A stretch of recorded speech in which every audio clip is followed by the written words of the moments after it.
할렐루야, 반갑습니다. 오늘은 사순절 5째 주일입니다. 특별히 오늘은 교단총회가 제정한 제주 4.3 기념 주일이지요. 오늘 제목은 예수여 당신의 나라에 임하실 때 나를 기억하소서라는 제목으로 말씀을 전하고자 합니다. 먼저 구약 말씀을 보도록 하겠습니다. 구약 최고의 조직신학자가 있습니다. 바로 오늘 구약 본문의 에스겔이라고 할 수 있습니다.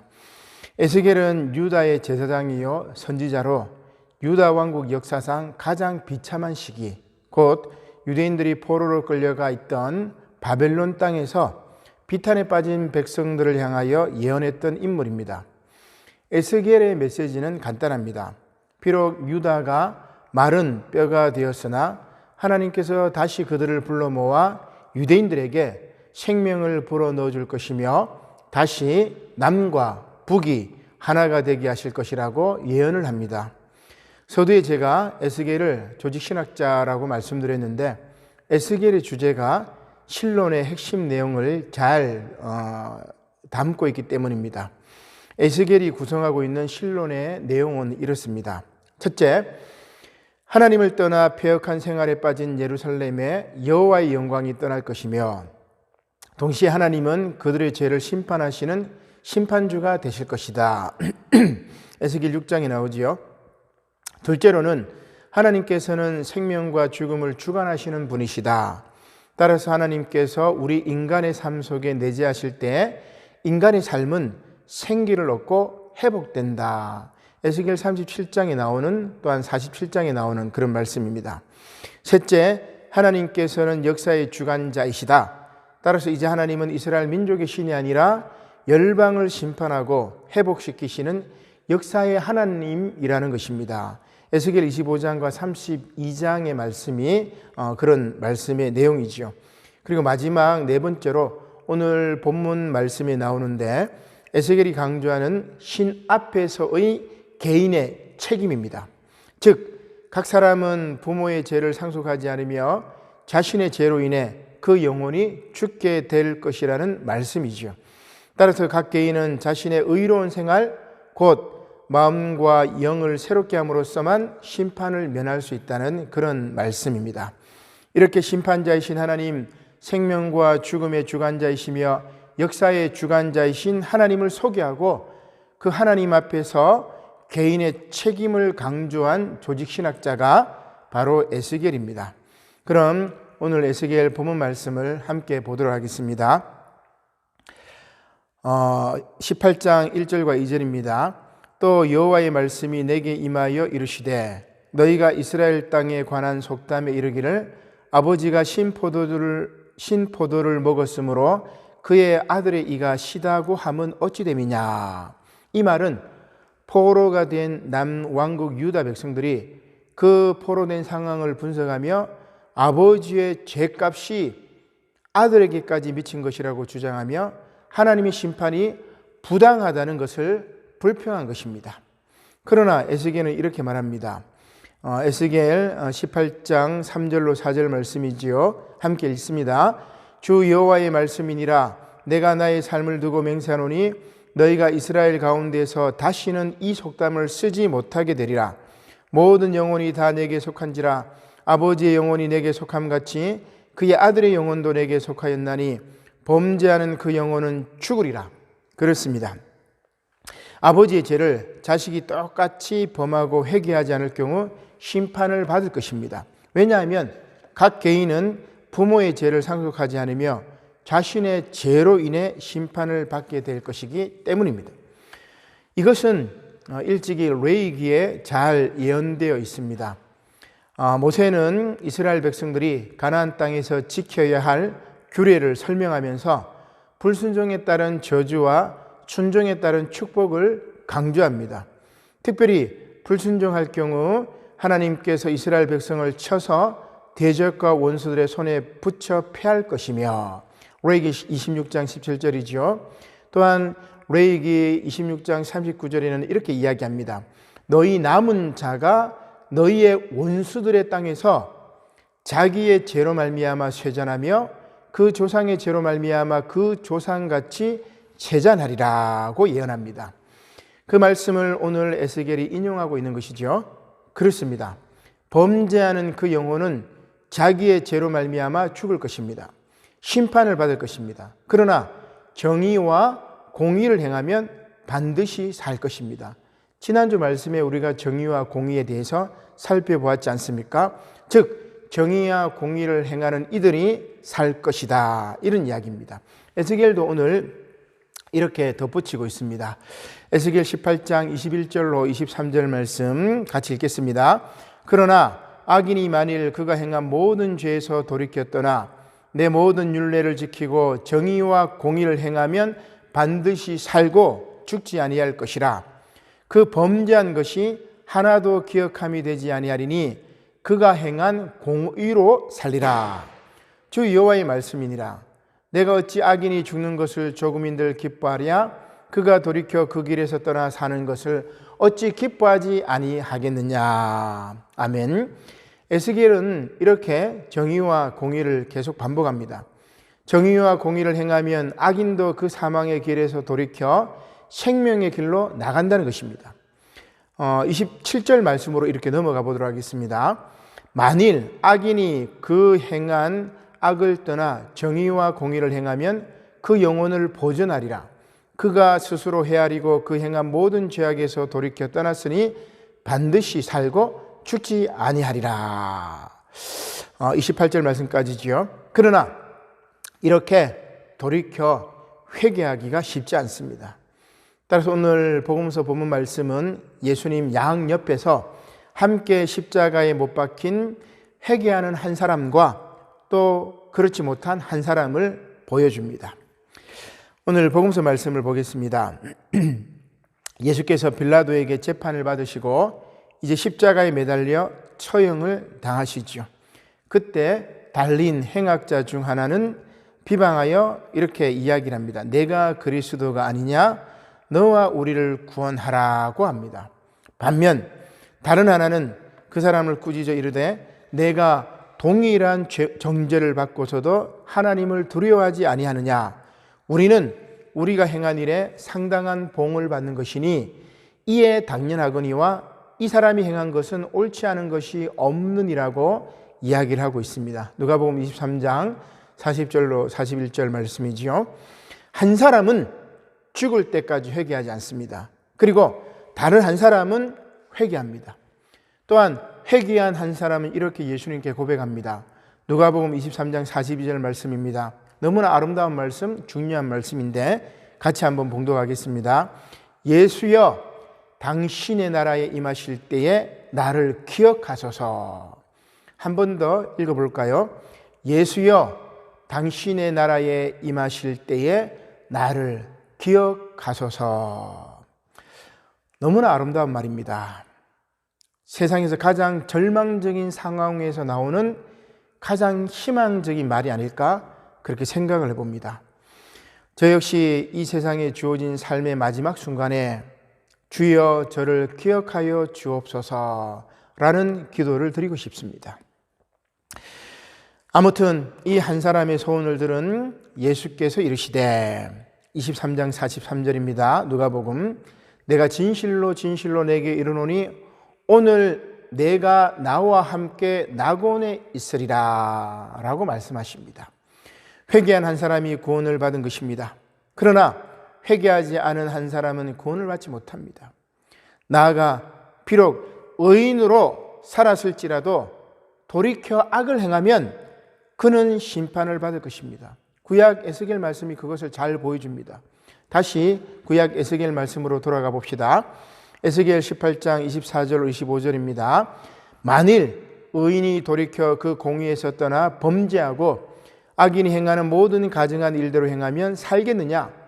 그가 행한 공의로운 일은 하나도 기억함이 되지 아니하리니 그가 그 범한 허물과 그 지은 죄로 죽으리라.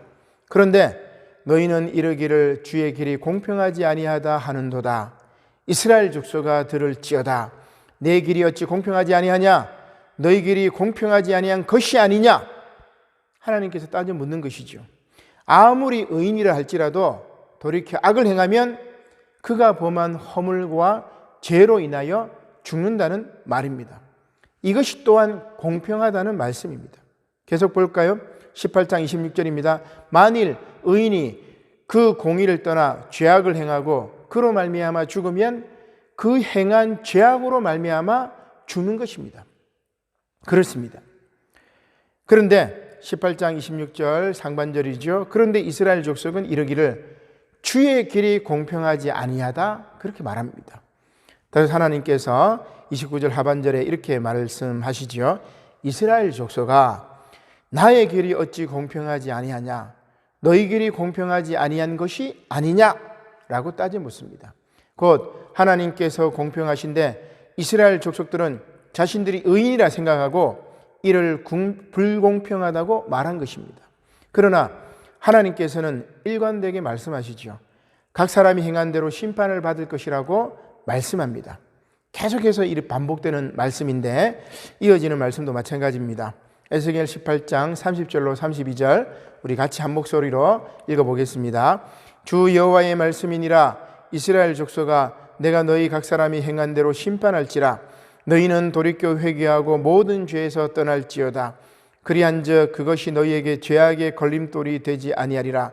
너희는 너희가 범한 모든 죄악을 버리고 마음과 영을 새롭게 할지어다.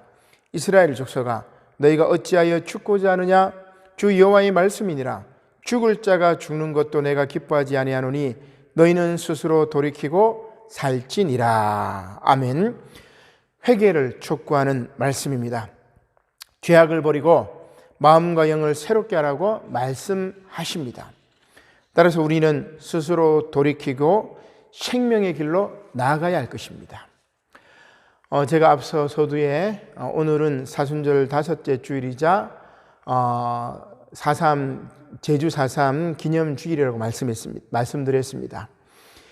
사순절이 시작되면서 코로나19로 인해 교회 건물에 모여서 드리는 예배는 아니지만 가정에서 온라인으로 혹은 가족끼리 가정 예배로 예배를 드리며 면대면 예배가 만나서 함께 얼굴을 보고 드리는 예배가 얼마나 소중한지를 깨닫게 되었습니다. 그러나 조금만 더 인내하고 참고 감염 전파를 차단하면 부활의 아침에는 얼굴과 얼굴을 맛보고 예배를 드릴 수 있지 않을까 그렇게 생각을 해봅니다. 지금 우리가 보내고 있는 사순절기는 그리스도의 순환과 죽음을 묵상하며 부활을 준비하는 절기입니다. 오늘 교단총회가 지정한 제주 4.3 기념주일인데 70여 년 전 제주도에서 순환당하고 죽어간 제주도민들을 생각하는 그런 시간이 되었으면 합니다. 또한 그 당시 학살에 가담한 개신교가 오늘 복음서 말씀에 나오는 한 행악자처럼 죄를 고백하고 회개하기를 소원합니다.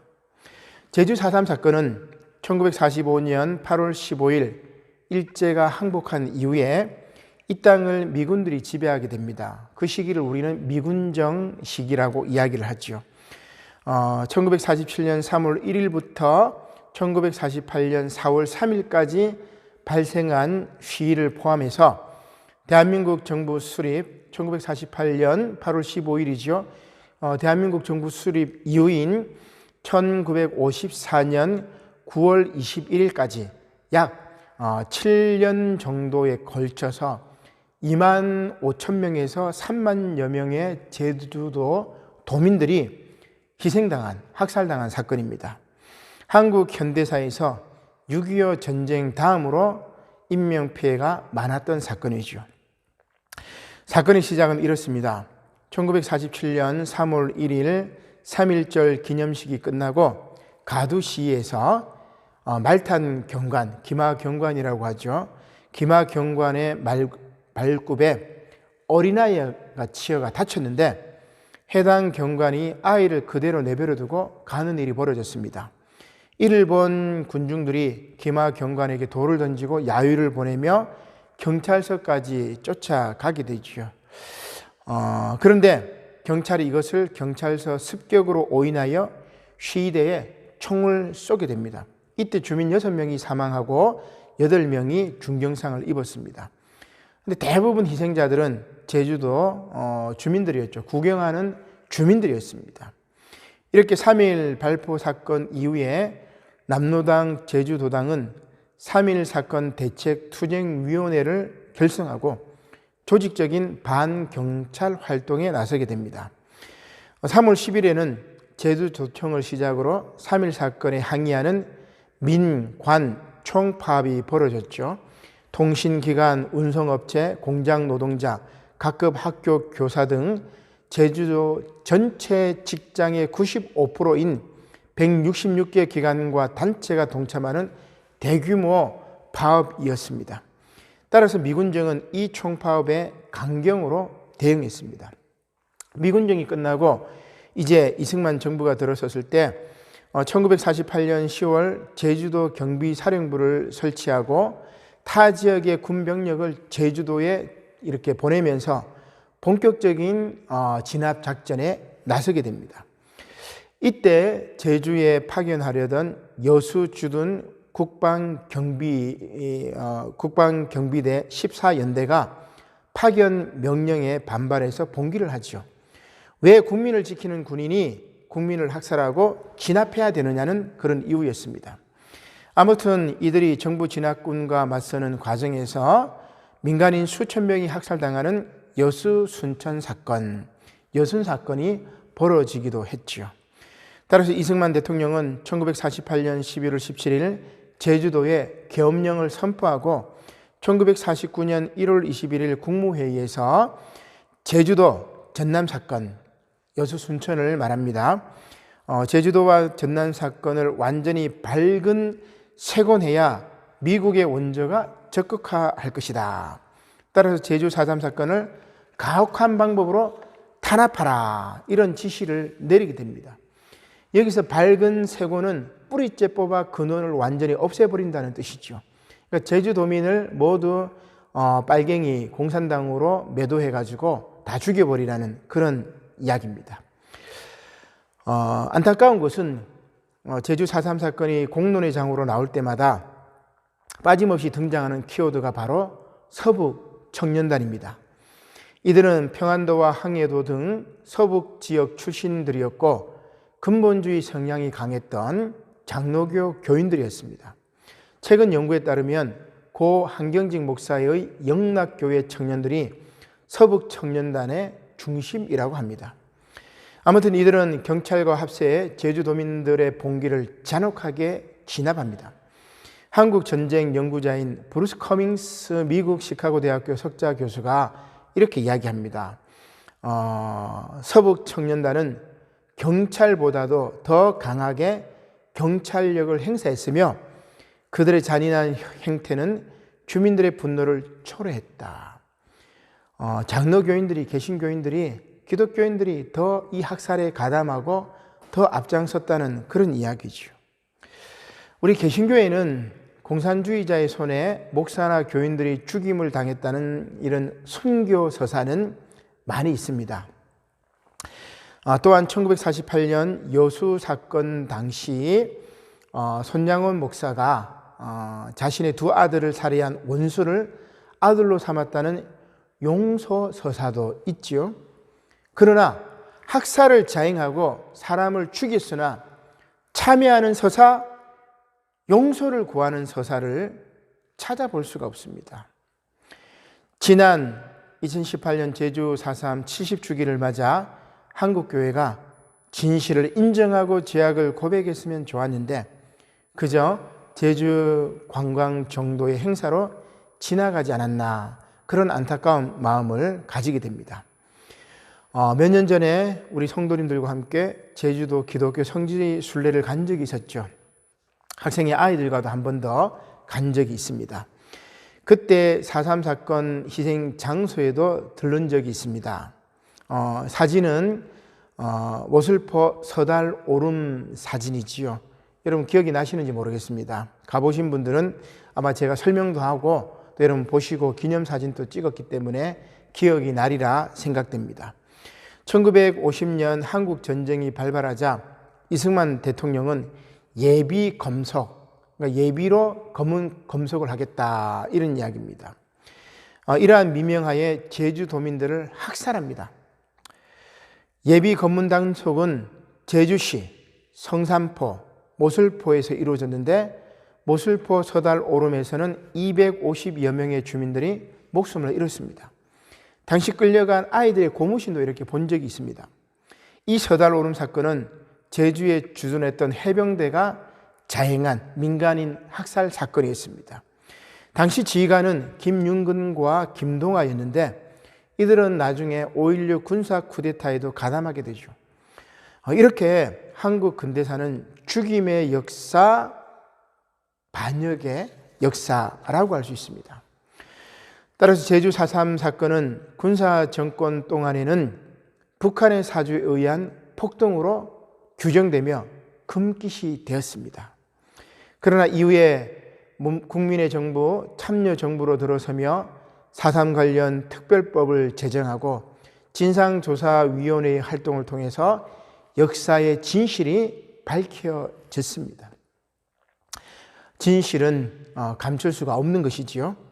결국 정부가 제주도민에게 공식 사과를 했으며 현재 희생자 보상 등이 이루어져 가고 있는 중입니다.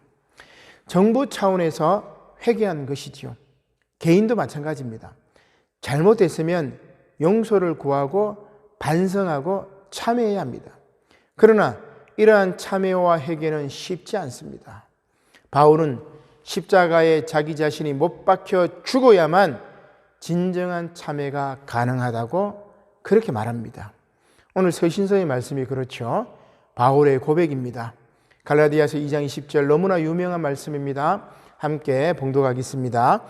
내가 그리스도와 함께 십자가에 못 박혔나니 그런즉 이제는 내가 사는 것이 아니요 오직 내 안에 그리스도께서 사시는 것이라. 이제 내가 육체 가운데 사는 것은 나를 사랑하사 나를 위하여 자기 자신을 버리신 하나님의 아들을 믿는 믿음 안에서 사는 것이라. 아멘. 그렇습니다. 예수님과 함께 십자가에 못 박힌 한 사람과 같이 또한 제주 4.3 사건의 만행을 사죄하고 용서를 구했던 대한민국 정부처럼 참회와 회개의 길은 자기 자신을 십자가에 못 박을 때 가능한 것입니다. 그러나 오늘 갈라디아서 본문 말씀에 보면 유대인들은 아집과 독선, 저는 바울이 이 율법에 얽매였다고 표현하는 것이 바로 이 아집과 독선, 유대인들의 아집과 독선이라고 이렇게 보게 됩니다. 혹은 유대교 그리스도인들의 아집과 독선, 율법을 지켜야 된다는 것이지요. 그렇게 보는데 이렇게 유대인들은 아집과 독선, 곧 율법에 매여 예수 그리스도의 십자가 죽으심의 구원 사건과 사랑의 역사를 깨닫지 못합니다. 범죄한 영혼은 구원의 길, 생명의 길을 눈이 어두워서 보지 못한다는 것입니다. 단지 에스겔 말씀에 나오는 속담처럼 변명합니다. 아버지가 신 포도주를 먹었는데 아들의 이가 시다 라는 것이지요. 지금 일부 한국 개신교의 모습도 마찬가지입니다. 코로나19 사태로 다중이용시설 사용을 자제해달라는 정부의 행정명령에 일부 개신교 목사님들이 종교 박해니 예배 방해니 하며 소리를 높입니다. 지금 갈라디아의 유대인 그리스도인들이 그렇습니다. 이들은 교리라는 율법에 얽매여 예수님의 십자가 사랑, 이웃 사랑의 복음을 보지 못하는 것입니다. 모여서 예배드리는 행위만이 중요하지 사랑을 실천하는 데는 관심이 없습니다. 율법의 형식적 행위만을 중요시하지 그리스도를 믿고 따르고 순종하며 예수님처럼 이웃 사랑을 실천하기는 싫어하는 그런 모습들입니다.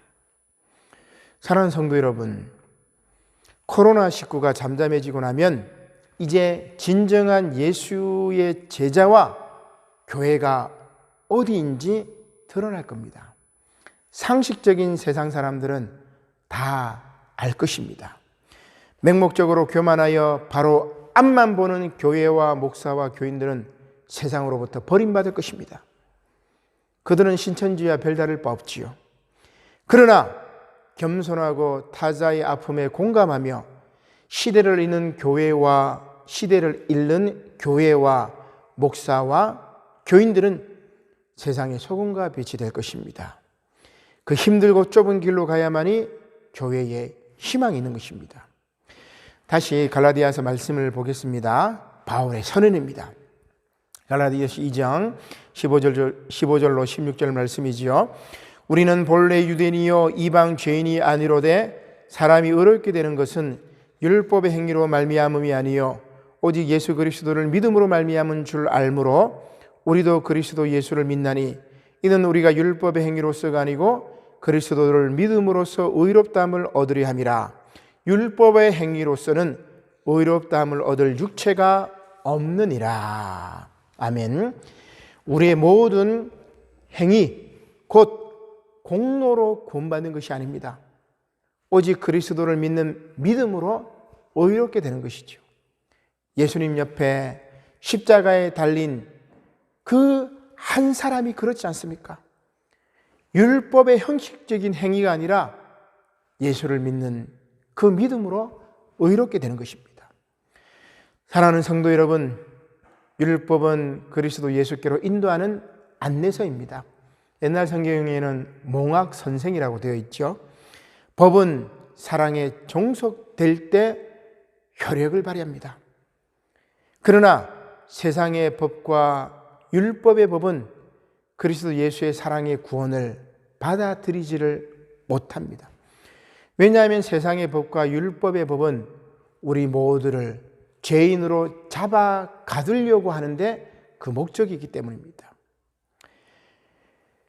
따라서 세상의 법과 율법의 법은 우리 모두를 죄인으로 만드는 경고장이라고 할 수 있습니다. 따라서 바울은 이렇게 이야기합니다. 갈라디아서 2장 17절과 19절 말씀입니다. 우리 마지막으로 한 목소리로 같이 읽겠습니다. 만일 우리가 그리스도 안에서 의롭게 되려 하다가 죄인으로 드러나면 그리스도께서 죄를 짓게 하는 자냐? 결코 그럴 수 없느니라. 만일 내가 헐었던 것을 다시 세우면 내가 나를 범법한 자로 만드는 것이라. 내가 율법으로 말미암아 율법에 대하여 죽었나니 이는 하나님에 대하여 살려 함이라. 아멘. 그리고 바울은 이렇게 최종적으로 선언합니다. 갈라디아서 2장 21절 말씀입니다. 함께 읽습니다. 내가 하나님의 은혜를 피하지 아니하노니 만일 의롭게 되는 것이 율법으로 말미암으면 그리스도께서 헛되이 죽으셨느니라. 그렇습니다. 율법을 잘 지켜 구원을 받는 것이 아니라 하나님의 은혜로 구원을 받습니다. 십자가에 달린 한 사람이 예수여 당신의 나라에 임하실 때 나를 기억하소서. 예수여 당신의 나라에 임하실 때에 나를 기억하소서 했던 것처럼 교만하지 않고 겸손히 하나님의 은혜를 구하며 오늘도 하나님 앞에서 책임 있는 자세로 살아가시기를 주님의 이름으로 간절히 축원합니다. 아멘.